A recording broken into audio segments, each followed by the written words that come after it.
Et bienvenue, traileuses, trailers, runneuses, runners, dans ce nouvel épisode du 5 km à l'Ultra Trail, podcast qui partage des conseils pour que vous puissiez courir et atteindre vos objectifs personnels dans la course à pied. Allez, ça fait 10 minutes que je réfléchis sur comment je vais essayer de présenter mon prénom et puis ce que je fais.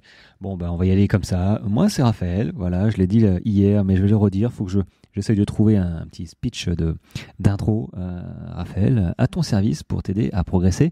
Préparateur physique, préparateur mental. Et aujourd'hui, on va parler du coup, de zone de fréquence cardiaque. Toute la semaine, j'en ai parlé et puis j'ai été un petit peu alpagué par d'autres questions dont je t'ai fait profiter à toi aussi avec les réponses. Donc j'espère qu'elles ont pu t'aiguiller, t'éclairer un petit peu les zones d'ombre que tu aurais pu avoir sur certaines des questions que j'ai reçues. Donc là, aujourd'hui, on va parler des zones de fréquence cardiaque, comprendre et exploiter leurs avantages, parce que c'est bien beau de savoir zone 1, zone 3, zone 5, aérobie, anaérobie, endurance active, j'ai envie de dire, ça c'est des mots sur des sensations, c'est des mots sur comment réagit ton corps. Moi je vais t'expliquer effectivement le b.a.-ba, mais quand même, il y a quand même un côté pratique à avoir, c'est dans quelle zone je dois être pour mes échauffements, pour développer l'endurance et la capacité aérobie, on va y venir. Comment augmenter ma vitesse et ma résistance, comment renforcer la capacité à maintenir un rythme élevé sur des distances plus longues, comment développer ma vitesse pure et ma puissance. Tout ça, c'est un entraînement qui est basé sur des zones de fréquence cardiaque. Alors soit tu n'es pas obligé d'avoir un fréquence mètre, clairement, pour savoir à quelle plage de fréquence tu dois être. Une fois que tu as estimé, on va dire, ta VMA, moi je m'entraînais à la vitesse. Et après, je regardais ma fréquence cardiaque, à combien elle était. Mais il y en a qui travaillent comme ça à la fréquence cardiaque. Donc il faut absolument avoir une ceinture thoracique, je pense. Peut-être que les nouveaux modèles sont encore plus performants que les anciens, mais c'est vrai que une ceinture cardiaque, il n'y a pas photo. Surtout si tu prépares un 10, un 21, 42, où ton entraînement est basé sur ta fréquence cardiaque, parce que tu veux absolument rester dans la zone 3, zone 4, bref. Donc voilà, si tu veux utiliser ces zones de fréquence pour le travail, pour l'entraînement, investis dans une ceinture thoracique. Il y en a normalement toutes les marques en proposent. Alors, qu'est-ce que la fréquence ? Ah oui, avant de continuer, cet audio est basé sur mon article de blog parce que j'ai fait un blog, voilà, du 5 km à l'Ultra Trail. Je le mets aussi dans le lien dans l'épisode et sur les réseaux. Donc, c'est un joli petit blog avec tout.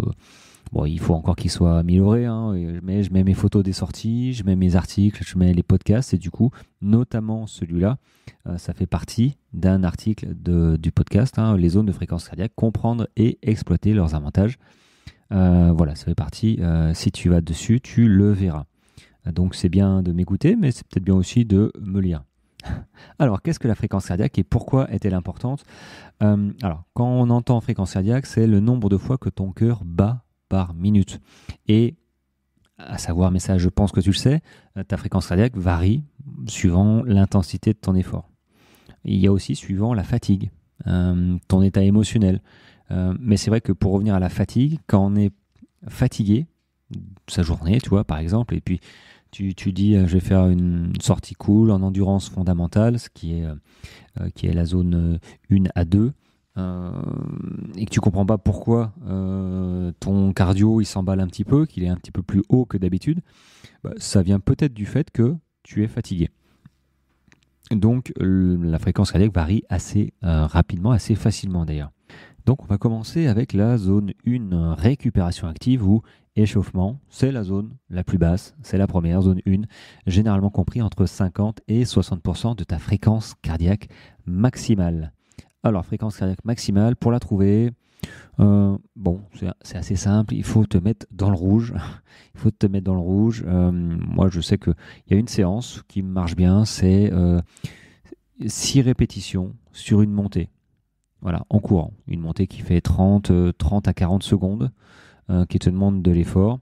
C'est-à-dire que sur les 2 dernières séries, les 2 dernières répétitions, pardon, la 5e et notamment la 6e, tu es au bout de ta vie, mais tu pousses, tu pousses, tu pousses, tu pousses. Et là, normalement, tu as le cardio, tu dois avoir ton cœur qui sort de ta bouche, tellement tu dois être à fond. Et là, tu prends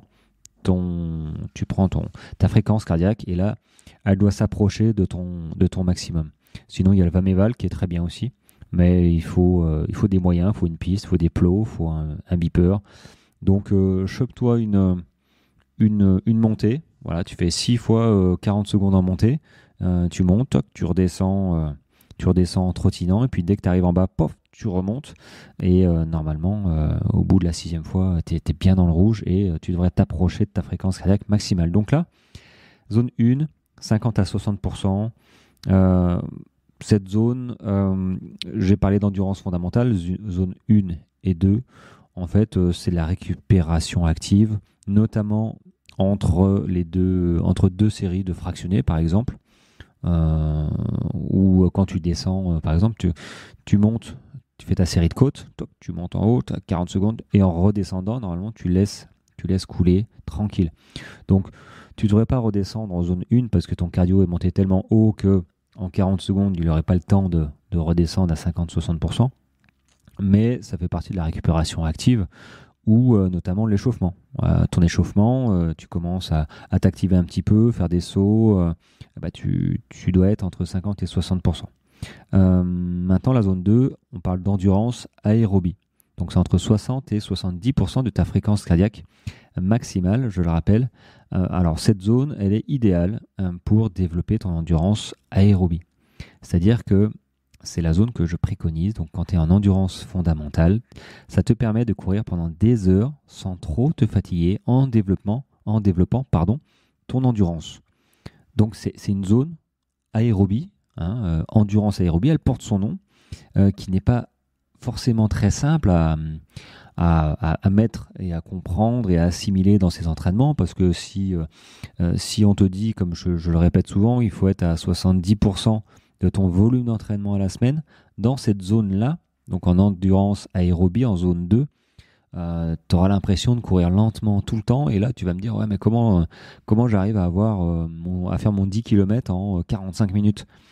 Eh ben, ton 10 km en 45 minutes, il sera possible, ou en 40 minutes, il sera possible avec des séances intensives, fractionnées, dédiées à ce type de performance. Performance, ça peut être 45, ça peut être 1 heure. Mais voilà, les séances intensives te font progresser, mais tu ne peux pas toujours avoir des séances intensives, sinon ce serait trop facile.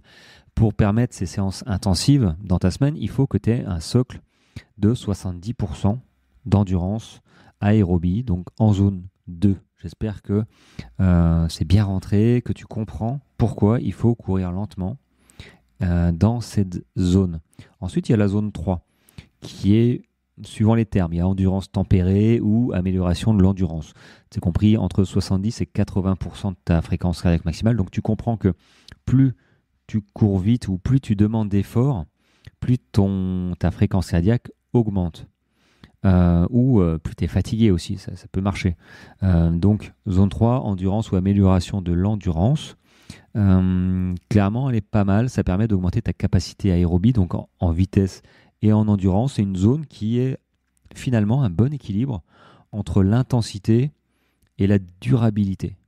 Ça te permet de maintenir une certaine intensité plus longtemps que les seuils qu'on va voir juste au-dessus. Moi, c'est une zone qu'il faut travailler, voilà, pour développer, pas tout le temps, parce que du coup, ça génère un petit peu de fatigue. Ça fait partie des séances intensives aussi, d'être en zone 3. Ça pourrait s'apparenter à une séance de fartlek. Séance de fartlek, variation d'allure, tu cours à la sensation, donc tu es un peu moins rivé sur ta montre, tu as des montées, tu as des descentes, tu cours plus ou moins vite. Donc là, t'es pas réellement en endurance fondamentale, parce que tu te laisses aller, voilà, tu te fais plaisir sans courir à fond toute la séance évidemment, parce que du coup c'est plus du fartlek, c'est plus de la variation d'allure, c'est une course quoi, et c'est pas le but. Mais du coup tu serais plutôt en zone 3, voilà, qui est pas mal pour améliorer l'endurance et puis proposer un stress différent à ton organisme. Ensuite la zone 4, seuil anaérobie, donc il y a l'aérobie et anaérobie, donc zone 4 on rentre dans le seuil anaérobie. C'est une zone qui se situe entre 80 et 90% de ta fréquence cardiaque maximale et elle est géniale pour augmenter ta capacité à tolérer, on va dire, l'acide lactique. C'est-à-dire que grâce à ça, tu pourras maintenir une vitesse rapide plus longtemps avant de ressentir la fatigue. Et c'est une zone que moi je travaillais beaucoup en fait, en fractionné. Donc c'est pas à courir toute la semaine, hein. Mais en séance spécifique, intensive, quand tu es allure seuil anaérobie. Alors chacun a son allure différente suivant sa vitesse, suivant son niveau. Moi, pour te donner une idée, j'avais une VMA de presque 19, je pense. Presque de 19. Et mon allure seuil était à 15-16. 15 km/h, 16 km/h.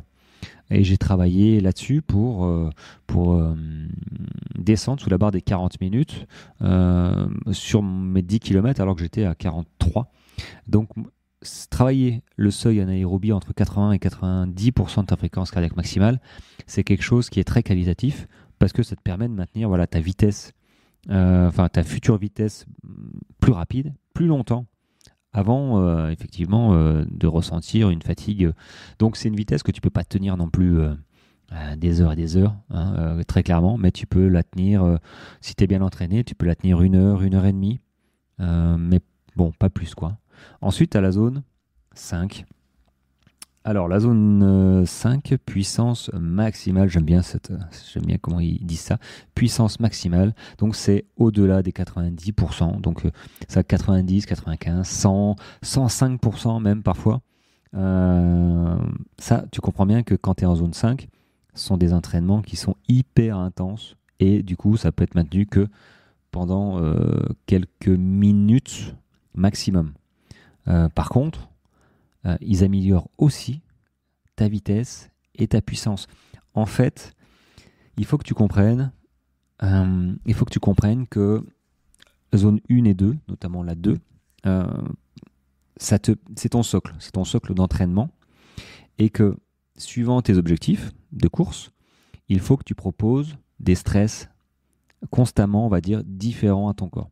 Si tu fais toujours la même séance, allure seuil, je sais pas moi, tu fais 4 fois 3 minutes, allure seuil, tout le temps, 15 km/h pour ma part, hein.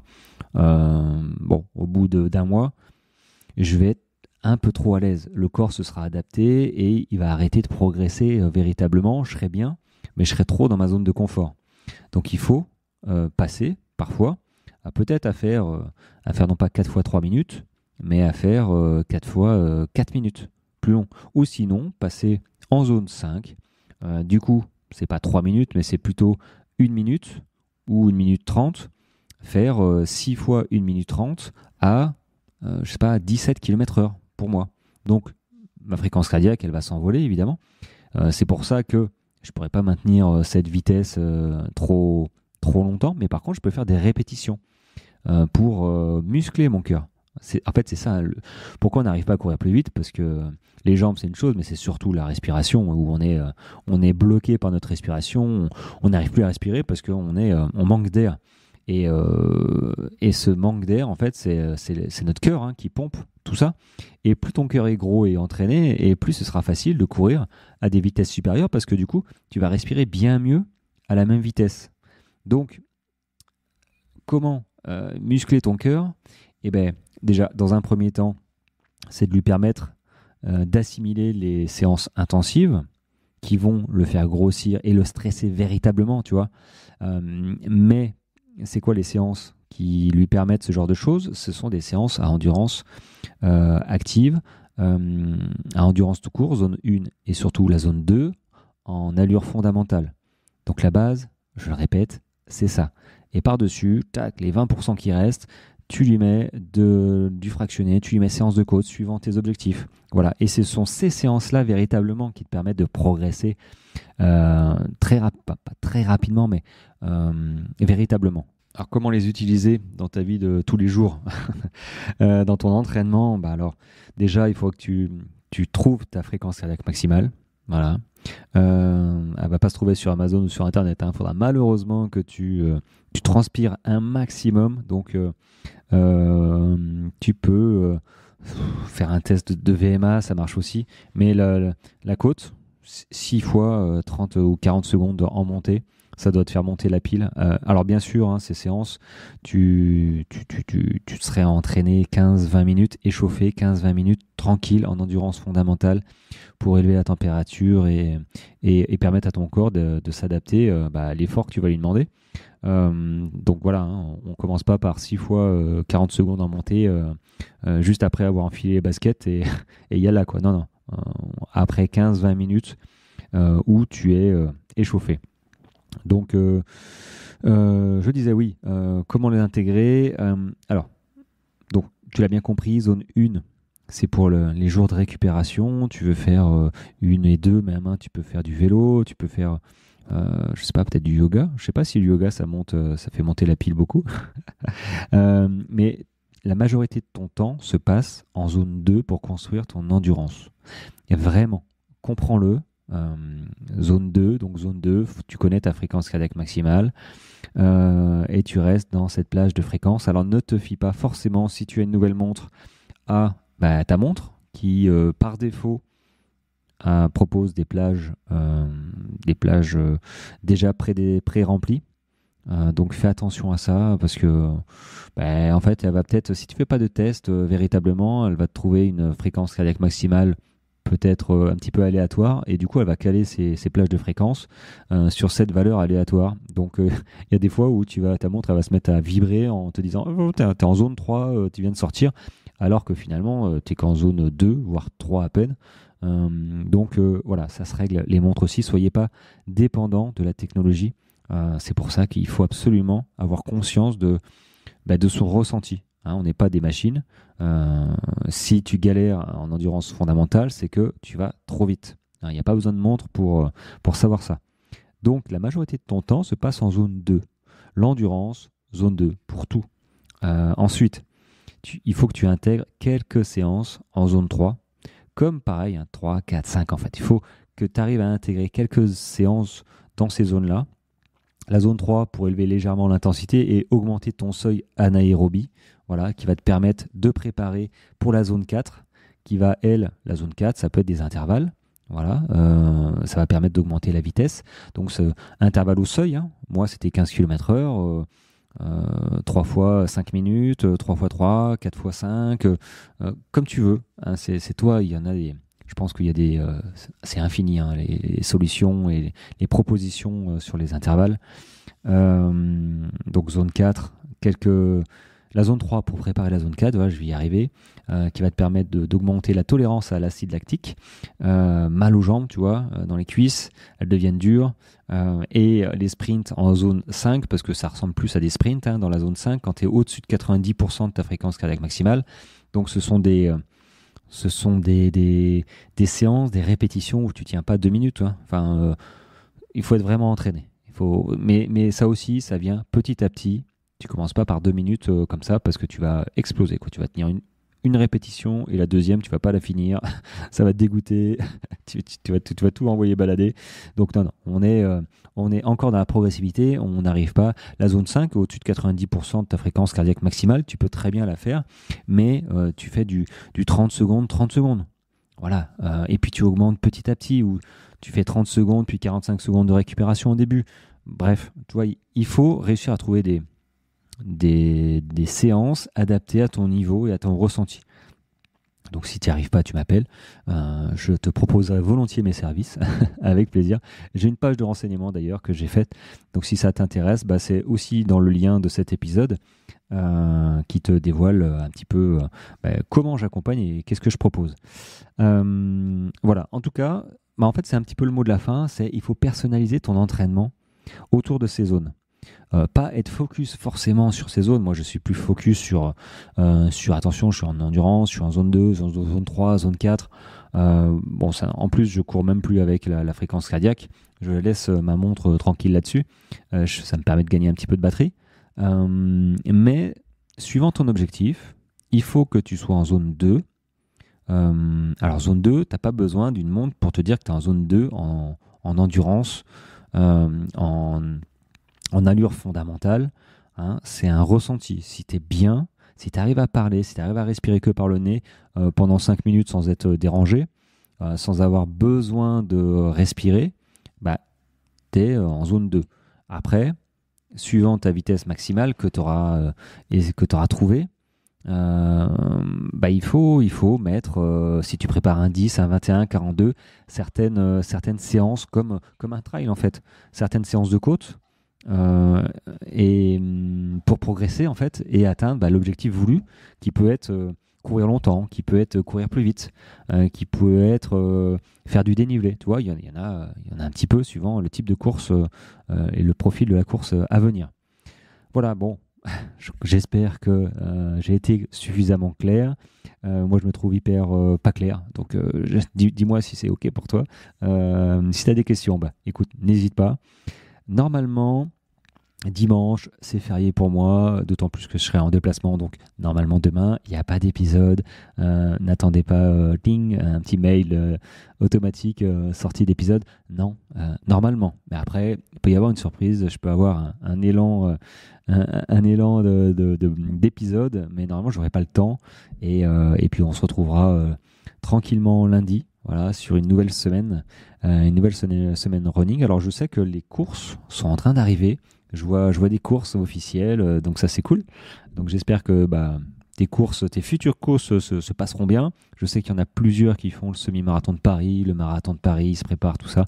Donc n'hésitez pas à me poser, à venir vers moi si vous avez des questions et si vous avez besoin d'un accompagnement, évidemment. Tu cliques sur le lien dans cet épisode pour avoir des infos. Tu tomberas sur une page avec une vidéo de ma part qui explique. Et puis la suite, hein, parce que l'accompagnement va avec une formation gratuite avec. Donc ça c'est cool aussi pour avoir un petit peu plus qu'un accompagnement. Voilà. Bon les amis, je vous dis pas à demain. Normalement il n'y en a pas. Hein, c'est dimanche, zut. Et du coup à lundi quoi. Allez, ciao ciao.